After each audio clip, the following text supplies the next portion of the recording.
దేవునికి మహిమ కలుగును గాక. మరి ఈ దినమున ఈ రాత్రి కాల సమయంలో ఈ స్థలంలో ఈ మందిరంలో చేరి ప్రభుని గర్పరచడానికి దేవుని ఇచ్చిన కృపకై దేవునికి మహిమ కలుగును గాక. యాక్చువల్గా నిన్న బాంబే నుండి మరి వచ్చి ఫ్లైట్ 6 కదా ఎయిర్పోర్ట్కి వచ్చి అక్కడ నుండి వచ్చి మళ్ళీ ఎంటర్ ట్రైన్ వెళ్ళాను. మళ్ళీ ఉదయకాలం నుండి పొద్దున్నే అమ్మపూర్వ ప్రార్థన, ఆ తర్వాత అది ముగించుకుని లంబాడిపేట రెండింటిని ముగించుకొని అడిగిన ఎక్కడ అది ముగించుకొని మళ్ళీ కంటిక ఇక్కడ మన మధ్యాహ్నం దగ్గర ఆ ప్రార్థన ముగించుకొని మళ్ళీ అమ్మపూర్వం అక్కడ ముగించుకొని మళ్ళీ ఇక్కడికి కాసేపు కూడా రెస్ట్ అసలు తీసుకోలేదు. Praise the lord. ఇది ప్రభు పని. ఆమేన్. మా రాజేష్ గారు పిలిచారు కాబట్టి, ఆయన అంటే ప్రేమ ఎక్కువ కాబట్టి రెస్ట్ కూడా తీసుకోకుండా వచ్చారు. Thank you. హల్లెలూయా.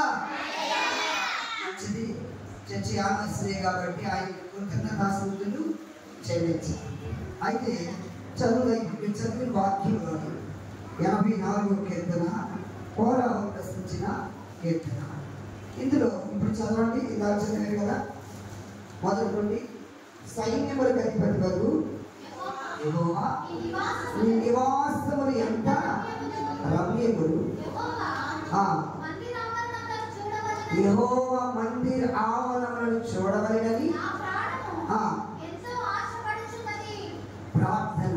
పరిశుద్ధుడా, ఈ వాక్యం ద్వారా మాతో మాట్లాడమని, వచ్చిన వారందరితో మాట్లాడమని యేసు నామమున ప్రార్థిస్తున్నాము తండ్రి. హల్లెలూయా. ప్రభువు మహిమ కలుగును గాక. చూడండి, ఇక్కడ మనకి ఎవరు కనిపిస్తున్నారంటే కోరాహు యొక్క కుమారుడు. వీరు ఇక్కడ ఈ కీర్తన రాస్తుంది ఏమంటున్నారంటే, యెహోవా మందిరమును చూడవలెనని నా ప్రాణం ఎంతో ఆశపడుతుంది. ఇక్కడ ఉన్న వాళ్ళకి కూడా ఒక్కొక్కడికి ఒక్కొక్క ఆశ ఉంటుంది. అమ్మా నీకేం చూడాలనిపిస్తుంది అమ్మా అంటే వాళ్ళని హీరోయిన్ చూడాలి.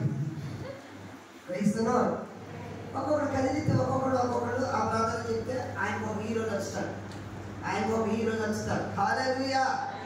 కొంతమందికి ఏమో మరి ముఖ్యమంత్రి గారిని చూడాలి, కొంతమంది చంద్రబాబు నాయుడు గారిని చూడాలని కొంతమందికి ఆశ, కొంతమంది జగన్ గారిని చూడాలని ఆశ, కొంతమంది పవన్ కళ్యాణ్ చూడాలని ఆశ. అవునా కదా? అందరు మందిలో అందరూ ఒకే చూడాలని ఉండరు. అవునా కదా? ఒక్కొక్కరు చూడాలని ఆశ. అయితే ఈ కోరాహు కుమారులకి ఎవరు చూడాలని ఆశ?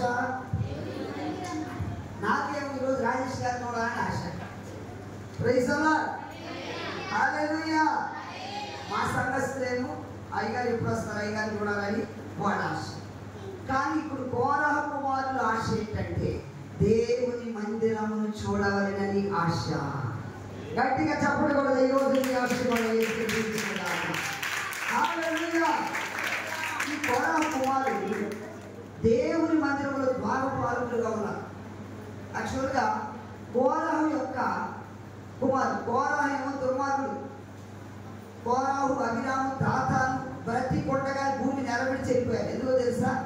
దేవుని సేవకులకు విరోధంగా జీవించారు కోరాహు అభిరాము దాతాను. అందుకే వాళ్ళు భూమి నిలబడి భూమి మింగేసేస్తున్నారు. కానీ అలా భూమి మింగేసిన టైంలో కోరాహు కుమారులు చావాలి, వాళ్ళు బ్రతికారు. ఎందుకో తెలుసా?